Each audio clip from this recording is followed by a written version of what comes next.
In today's video, I'm going to teach you how to delete a page from your Weebly website. So whether you're simplifying your site or removing outdated content, this guide will walk you through the process step by step.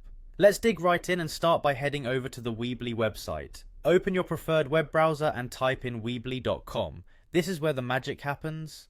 Once you're on the site, it's time to log in. You'll want to enter your email and password in the respective fields on the login page. Take a moment to ensure your details are correct to avoid any hiccups. Once you're all set, click that login button and you'll soon be in your account's overview section. From here you can see an array of options and features available for managing your website. It's your control center, and today we're going to focus on editing your site. On your screen you'll notice an edit site button. Go ahead and click it.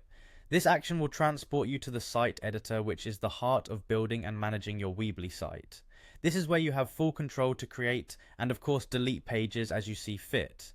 Inside the site editor, direct your attention to the top of the page where you'll find a menu. Click on Pages and this will display all the existing pages within your site. It's like a directory of your online presence. Scroll through this list to find the specific page you want to remove. Click on the title of that page, which will bring up a few options, including the much anticipated delete button.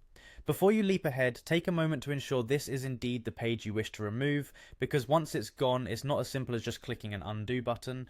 Now, if you're certain about this decision, click that delete button, but wait, there's one final step. You'll be prompted to confirm this deletion. This is Weebly double checking with you just to make sure you haven't clicked anything accidentally. If you're ready to proceed, click confirm delete.